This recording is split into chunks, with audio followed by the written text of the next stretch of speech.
오늘 설교는 수단의 굶주린 소녀로 알려진 사진 하나를 보는 것으로 시작하겠습니다. 이 사진은 지금으로부터 31년 전인 1993년에 유명 사진 작가인 케빈 카터가 찍은 사진입니다.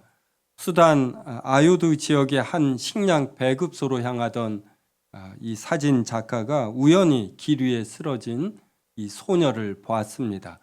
그래서 배가 고파서 자세히 보면은 굉장히 이렇게 마른 모습이지요.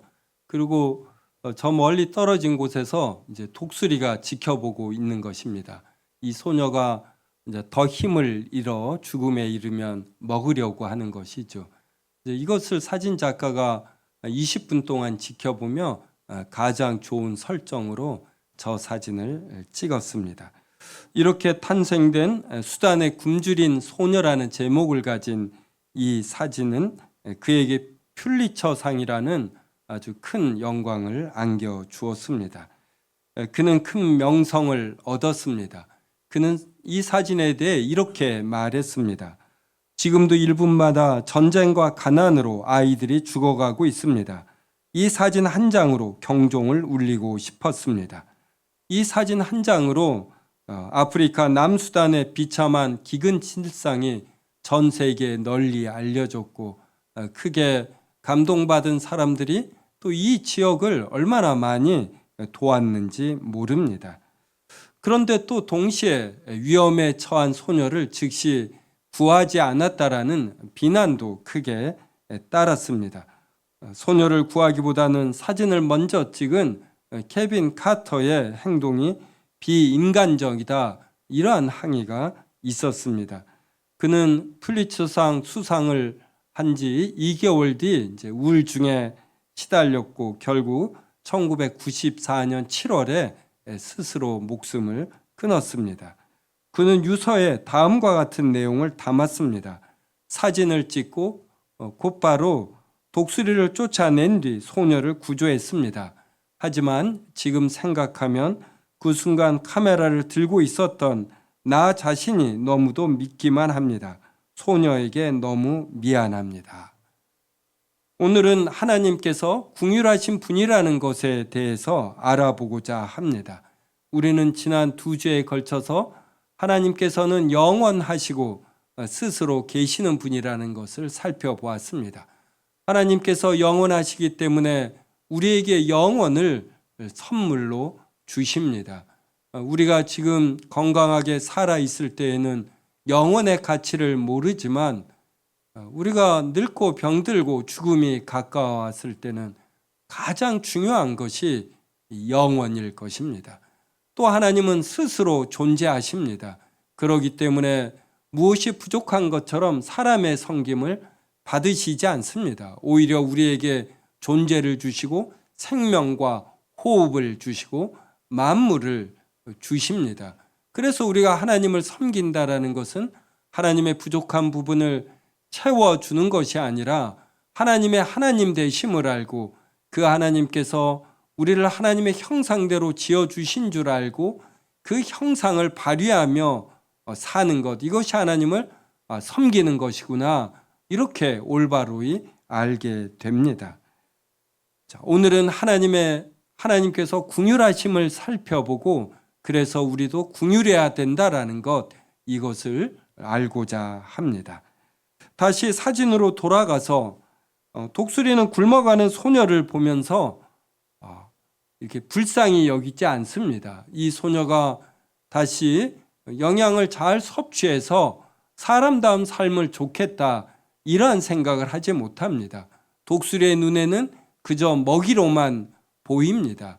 그래서 정글에는 자비가 없다, 이러한 말이 있습니다. 포식자는 초식동물이 새끼를 베어도 잡아먹고 새끼를 막 낳지 않았습니까? 그때가 취약 시간입니다.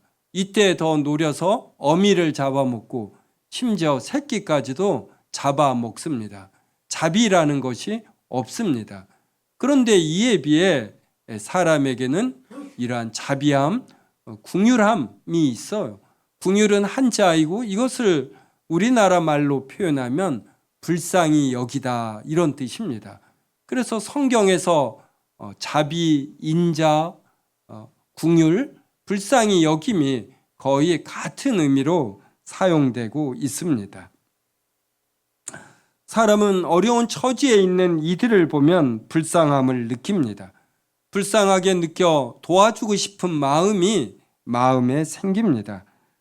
오늘 사진에서 일부 사람들은 사진 작가가 위험에 처한 소녀를 20분 동안 방치한 것에 대해서 비난하기까지 합니다.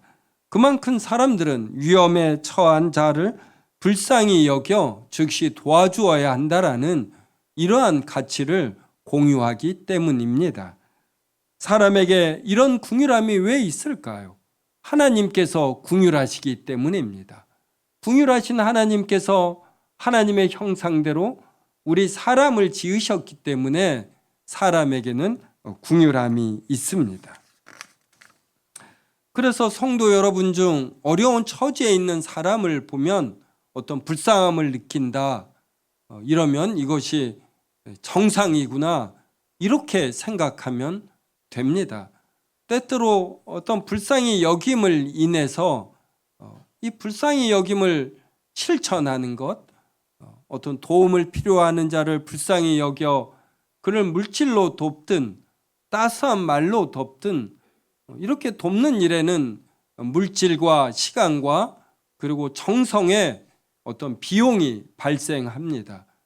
자꾸만 이런 비용이 발생이 되는 불쌍히 여김이 나에게 일 때 이것은 하나님의 형상이 나에게 더 많은 것이구나 이렇게 생각하며 자신을 크게 격려하면 됩니다. 이렇게 살지 않는 사람들이 오히려 이상한 것입니다. 이러한 사람들은 어떤 능률과 그리고 자신에게 직접적 이득이 되는가 이러한 것을 추구할지 모릅니다. 그런데 이러한 사람들이 오히려 이상한 것이고 하나님께서 기뻐하시지 않는 이들입니다. 오늘 본문을 봅시다. 바울은 사람들이 허물과 죄로 죽었다고 말합니다. 하나님께서 사람을 하나님의 형상으로 창조하셨을 때에는 하나님의 형상에 맞게 살도록 창조하셨습니다. 그런데 2장 1절 보십시오. 허물과 죄로 죽었다 그럽니다. 그 다음에 2절에 보면은 그때 그들이 그 가운데서 행하여 이 세상 풍조를 따랐다. 공중에 권세 잡은 자를 따랐다 이럽니다. 불순종의 아들들 가운데서 역사하는 영을 따랐어요. 성령님을 따르지 않은 것입니다. 그래서 3절 후반절에 보면 다른 이들과 같이 본질상 진노의 자녀이었더니, 그래서 사람들은 모두가 다 본질상 진노의 자녀입니다. 하나님의 진노를 받아 마땅한 존재들입니다. 그런데 하나님께서 이들을 구원해 주십니다. 하나님께서 이들을 구원해 주시는 이유가 무엇일까요? 아무 이유도 없습니다. 오직 하나님의 긍휼하심 때문이에요. 이 사람들이 어떤 하나님의 구원을 받을 자격이 있거나 능력이 있거나 구원을 받은 이후에 하나님의 큰 일을 할 가능성이 있다거나 이런 것 때문에 하나님께서 구원하시지 아니하고 오직 이들을 불쌍히 여기셨기 때문에 구원해 주십니다. 하나님의 이 긍휼이 풍성하시기 때문에 이것이 2장 4절에 나옵니다. 긍휼이 풍성하신 하나님이 우리를 사랑하신 그 큰 사랑을 인하여 허물로 죽은 우리를 그리스도와 함께 살리셨다. 이처럼 하나님은 긍휼이 풍성하십니다. 그리고 이 긍휼처럼 위대한 것도 없습니다. 긍휼이 없다면 이 세상은 인정도 없고 용서도 없습니다. 정확한 법칙과 법만 있을 뿐입니다. 실패자, 낙오자에게는 다시 재생의 기회가 없거나 있어도 매우 드물게 됩니다. 사람은 실수할 수 있지 않습니까? 어느 한때 잘못할 수 있고 게으름에 빠질 수 있고 잘못된 생각에 빠질 수 있습니다. 그런데 이런 상태에 빠진 자를 긍휼히 여겨 다시 기회를 줘서 일어나도록 하는 것, 이것이 얼마나 중요한지 모르고 얼마나 필요한지 모릅니다. 또 능력이 많고 부지런한 사람이어도 어찌할 수 없는 사건, 사고나 어찌할 수 없는 사업의 실패나 또 우리나라가 한국 전쟁을 겪은 것처럼 전쟁이 일어나면은 많은 사람들이 죽고 고아와 과부가 발생합니다. 이러한 시골 같은 데 돌아다닐 때 어떤 교회에 보면은 거기에 이렇게 쓰여 있어요. 이것은 어느 나라의 도움으로 세워진 교회당입니다. 세계에서 우리나라 사람들을 한국 전쟁으로 힘들어하는 우리를 긍휼히 여겨 국적을 따지지 아니하고 도와주지 않았습니까? 이러한 긍휼함을 인해 우리나라가 이렇게 경제적으로 부흥해서 다른 나라를 돕기까지 합니다.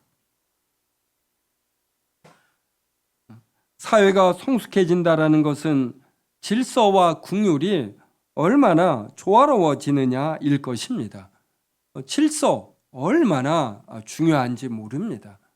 이것을 우리는 절대로 가벼이 여겨서는 안 됩니다. 그리고 동시에 긍휼이 풍성한 것, 이것이 또 중요한 줄 알아서 질서와 긍휼이 잘 조화를 이루도록 해야지 됩니다. 올해 우리나라 프로야구는 세계에서 처음으로 자동 투구 판정 시스템을 받아들였습니다. 투수가 캐쳐에게 공을 던지면은 이것이 스트라이크인지 볼인지 자동으로 이것을 판정하는 시스템을 받아들였어요. 이것을 기계가 판정을 합니다.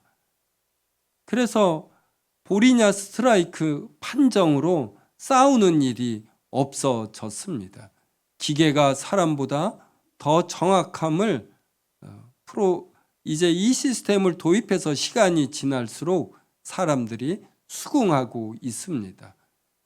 그런데 이런 점수 차이가 굉장히 크게 벌어졌을 때 그때는 심판들이 투수가 던지는 공을 이렇게 볼이어도 스트라이크로 판정을 해서 지는 팀을 좀 편하게 해줬다고 합니다. 이것을 양측에서 전부 알아도 다 수긍했던 것이에요. 그래서 사람이 심판을 보면은 이런 긍휼함이 작동이 되는데 기계가 보면은 이러한 긍휼함이 전혀 작동되지 않는다고 합니다. 그래서 기계와 같은 정직함에 사람이 지니는 이러한 긍휼함이 더해져서 조화를 이룬다라면 보다 더 바람직한 판정이 될 것입니다. 마태복음 18장 21절부터 21절을 한 절씩 읽겠습니다. 그때 베드로가 나와 이르되 주여 형제가 내게 죄를 범하면 몇 번이나 용서하여 주리이까 7번까지 하오리이까.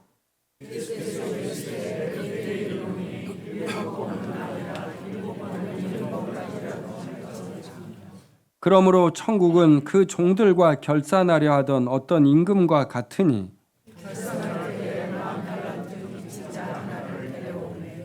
갚을 것이 없는지라 주인이 명하여 그 몸과 아내와 자식들과 모든 소유를 다 팔아 갚게 하라 하니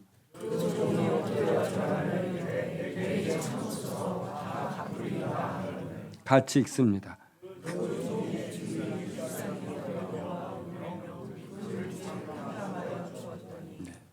여기서 10,000달란트는 우리나라 돈으로 6조 원 정도가 됩니다. 어떤 임금이 자신에게 6조 원의 빚을 진 종을 탕감하여 주었습니다. 그 이유가 무엇이냐면 그 종이 불쌍히 보였기 때문입니다. 27절에 보면 그 종의 주인이 불쌍히 여겨 놓아 보내며 그 빚을 탕감하여 주었다. 처음에는 그 몸과 아내와 자식들과 모든 소유를 다 팔아 갚으라 이렇게 요구했습니다. 그런데 그 종이 엎드려 전하며 내게 참으소서 다 갚으리이다 이렇게 호소한 것입니다. 그러자 그 주인이 이 종을 불쌍히 여겨 놓아주고 그리고 빚도 탕감해 주었습니다. 이 종이 나가다가 자기에게 100데나리온 우리나라 돈으로 1,000만 원 빚을 진 동료 한 명을 발견했습니다. 그리고는 그의 목을 잡고 빚을 갚으라고 요구했습니다. 그 동료가 엎드려 간구하며 나에게 참아주소서 갚으리이다. 똑같이 이렇게 표현을 했습니다. 그러면 이 종이 자신의 동료의 이 간구를 들어줘야 하지 않습니까? 불쌍히 여겨서 풀어주고 자신이 여유가 된다라면 빚을 탕감해 주는 것이 좋지요. 그런데 전혀 불쌍히 여기지 아니하고 갚을 때까지 옥에 가둔 것입니다. 이것을 동료들이 지켜보고 원래의 주인에게 이 사실을 말했습니다. 그러자 주인이 이 종을 다시 잡아들여서 마태복음 18장 32절과 33절로 말하는데 제가 읽어드리겠습니다.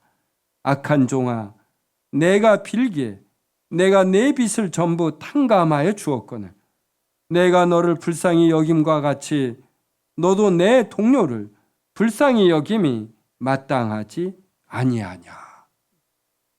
주인은 노하여 그 빚을 다 갚도록 그를 옥졸들에게 넘긴 것입니다. 이것이 우리에게 말하는 바는 하나님께서 우리 죄인들을 불쌍히 여겨 우리의 죄값을 묻지 아니하시고 용서하여 주셨다는 것입니다. 우리를 용서하여 주심에 다른 이유가 없고 오직 우리를 불쌍히 여기심입니다. 이러니 우리도 우리에게 빚을 지고 있고 우리에게 잘못한 자들을 용서해 주어야 합니다. 마태복음 18장에서 이제 베드로가 예수님께 처음 나와서 형제가 잘못했을 때 몇 번 용서해 주어야 하는가라고 물었습니다. 그러면서 7번까지 하오리이까. 그러니까 베드로 편에서는 많은 횟수 7번을 말했어요. 근데 예수님은 7번이 아니라 7번을 70번까지 하라 그랬어요. 그러니까 490번입니다. 이 말은 너가 할 수 있는 최대한으로 용서하라.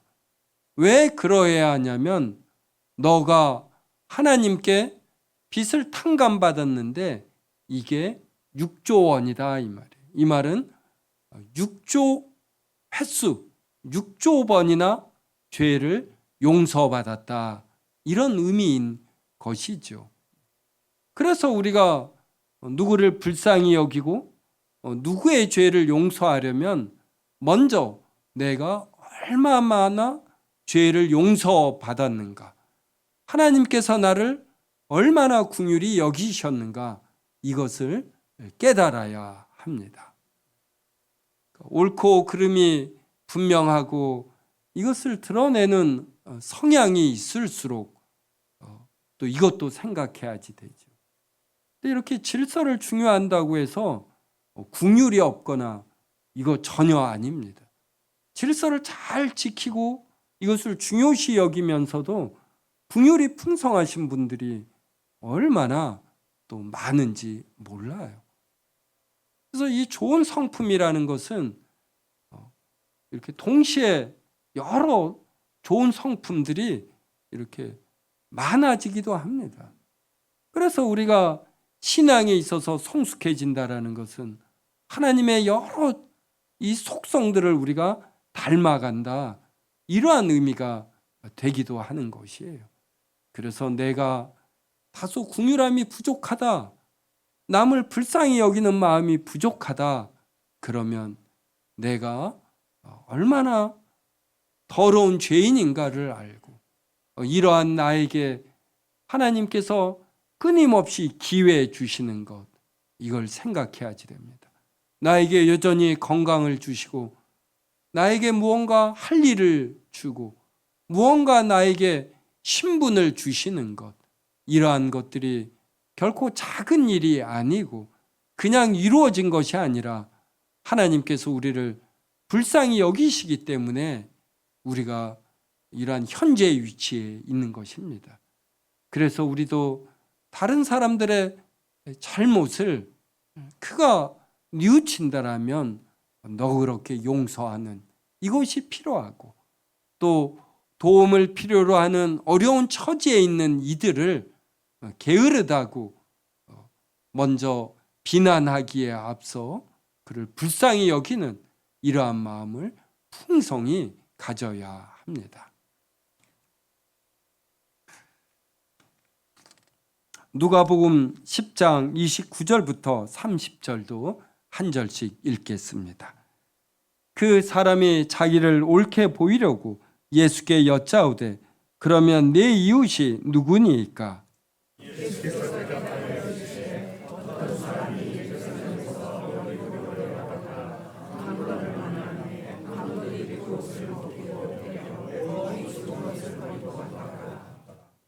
마침 한 제사장이 그 길로 내려가다가 그를 보고 피하여 지나가고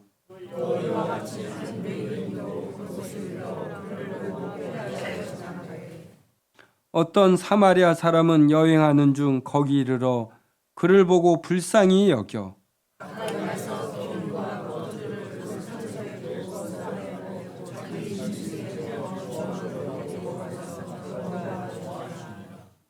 그 이튿날 그가 주막 주인에게 데나리온 2를 내어주며 이르되 이 사람을 돌보아 주라. 비용이 더 들면 내가 돌아올 때에 갚으리라 하였으니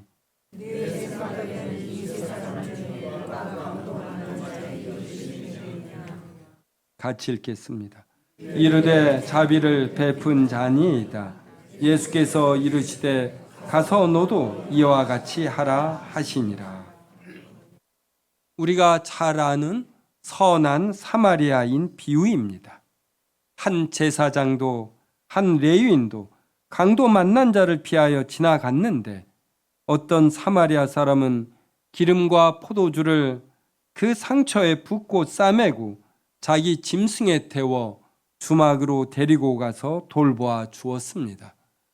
이 사람이 강도 만난 자에게 한 것은 다른 이유가 없고 오직 그를 보고 불쌍히 여겼기 때문입니다. 33절에 보면 그를 보고 불쌍히 여겨 이렇게 나옵니다. 그는 주막 주인에게 돈을 주면서 이 사람을 돌보아 달라고까지 했습니다. 이 사람에게서 보상을 바란 것이 아니라 이 사람을 불쌍히 여겨 이렇게 했습니다. 예수님은 이 비유를 듣는 율법 교사에게 가서 너도 이와 같이 하라고 말씀하셨습니다. 율법 교사는 율법을 가르치는 교사이죠. 그러니 율법에 어떤 내용들이 있는지 잘 분류하여 알고 있고 또 토시까지 잘 틀리지 않고 암기할 것입니다. 그런데 진정한 율법 교사는 율법의 참된 정신을 알고 실천하는 자입니다. 예수님은 이 율법 교사에게 누가 참된 이웃인가 이것을 알려준 것이에요. 참된 이웃은 자기 이웃의 어려운 상황을 보고 불쌍히 여겨 도와주는 것입니다. 이 긍휼을 실천하는 것엔 비용이 따르죠. 이 사마리아 사람도 나름 바쁘지 않겠습니까? 그런데 이 사람을 자신의 동물에 태워 주막까지 데려가고 그를 치료하여 주고 또 돈을 주기까지 합니다. 이러한 일이 가능하려면 불쌍히 여겨야지 돼요. 그의 아픔을 나의 아픔으로 알고 그가 회복하는 것을 자신의 회복으로 알아야지 됩니다. 이렇게 어떤 하나됨이 있어야지 돼요. 그리고 이 돈을 지불할 때 아깝지 않겠습니까? 그때 하나님께서 이것을 기뻐하신다라는 확신이 있어야 합니다. 그래서 신앙은 결단이 따르는 것이에요. 이렇게 누군가를 불쌍히 여겨 어떤 돈을 지불할 때에, 또 내 시간을 들이고 또 봉사를 할 때에 희생이 없이 사랑의 실천은 이루어지지 않습니다. 그러면 할까 말까 할 때 그때 우리는 하나님을 생각하는 겁니다. 하나님께서 이것을 기뻐하신다. 지금 내가 결정 내리는 이 순간을 하나님께서 지켜보시고 그때 내가 어떻게 해야 하나님께서 기뻐하시는가. 그 하나님 앞에서의 하나님을 독대하면서 이렇게 엄숙한 결정을 내리는 이 순간을 품는 자만이 사랑을 실천하는 것이고 긍휼을 실천하는 것입니다. 이 선한 사마리아인은 이러한 신앙이 있었던 것입니다. 이에 비해서 제사장 레위인은 어떤 종교 계급이면서도 이러한 참된 마음이 없이 그냥 기계적으로 종교 행위를 한 자들에 지나지 않고, 그러니 어찌 하나님께서 기뻐하시겠습니까? 우리 사회에 필요한 것은 똑똑함과 유능함만이 아닙니다. 모든 사람들이 똑똑하고 유능하기를 바랍니다. 그런 면에서 똑똑함과 유능함은 넘쳐난다고 할 수 있습니다. 성도 여러분, 강도 만난 이를 길거리에서 만났을 때 똑똑한 자와 유능한 자가 치료해주고 병원비를 감당할까요? 이것은 아무도 모릅니다. 똑똑하고 유능해도 긍휼이 많은 자가 있어요. 똑똑하지 않고 유능하지 않다고 긍휼이 많은 것도 절대로 아닙니다. 똑똑하고 유능한 자가 긍휼함이 있다라면 그는 도왔을 것입니다. 그런데 돕지 않았다라면 그는 자신의 개인적인 이득, 이러한 데는 발 빠르지만 공동체의 이익, 다른 어려움을 가진 타인을 자기와 동일시하는 이러한 마음은 없는 것입니다. 이 사회에 정말로 필요한 자는 불쌍히 여기는 자입니다. 강도 만난 자를 치료해주고 병원비를 담당해주는 이런 사람이 많을수록 우리 사회는 건강해집니다. 긍휼이 많은 사람이 사회의 소외된 자, 낙심한 자, 어려운 처지에 있는 자를 일으켜 세웁니다. 긍휼이 많은 자는 사람의 아픈 마음까지 위로합니다. 성경에는 예수님께서 사람들을 불쌍히 여기셨다라는 기록이 많이 나옵니다. 어떤 문둥병에 걸린 나병 환자, 한센병이라고 하지요.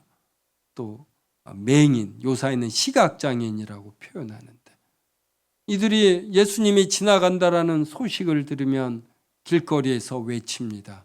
주여 불쌍히 여기소서.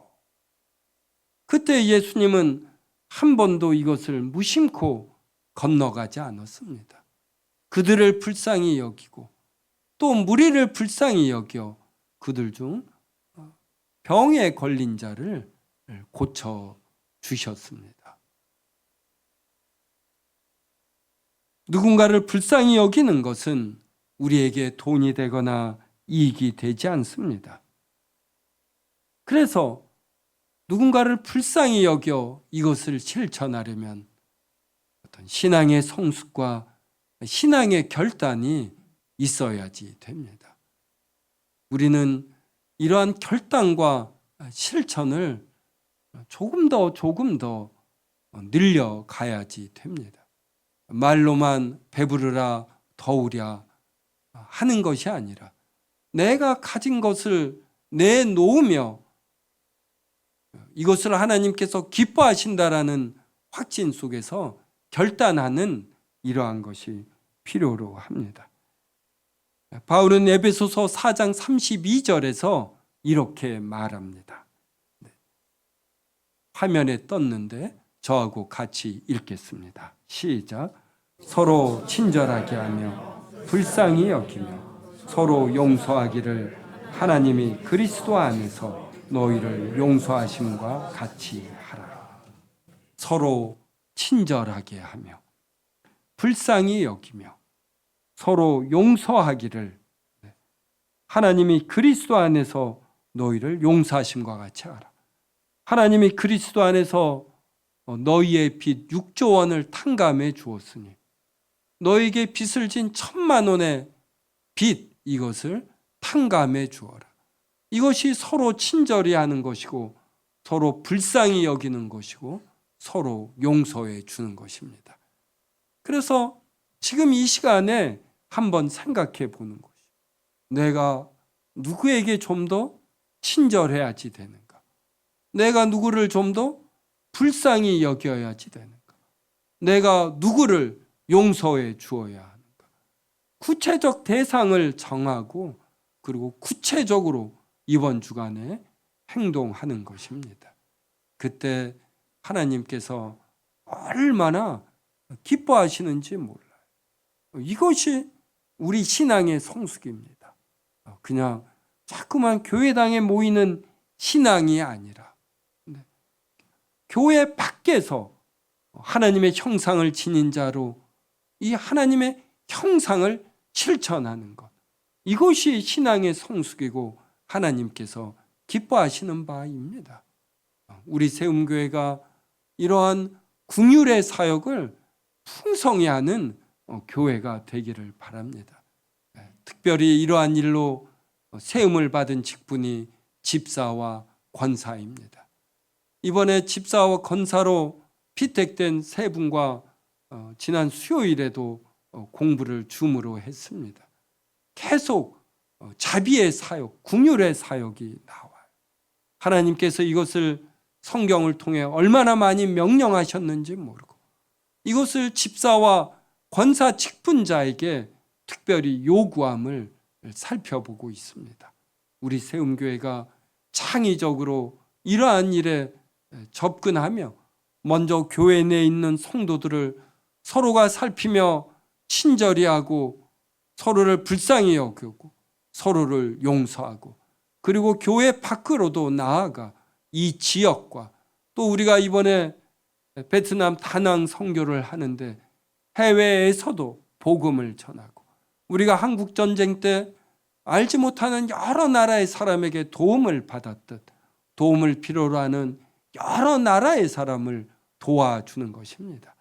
이렇게 우리가 도우면 우리가 계속 돕도록 하나님께서는 우리에게 물질을 주십니다. 물질을 주려면 또 성도를 주셔야지 되죠. 우리가 이런 긍휼의 사역을 풍성히 할 때 세움교회가 숫자적으로도 부흥이 되고 헌금적으로도 더 풍성히 헌금이 쌓일 것입니다. 이러한 일을 사모하며 긍휼의 사역을 개인적으로 교회적으로 풍성히 하는 우리가 되기를 주님의 이름으로 기원합니다.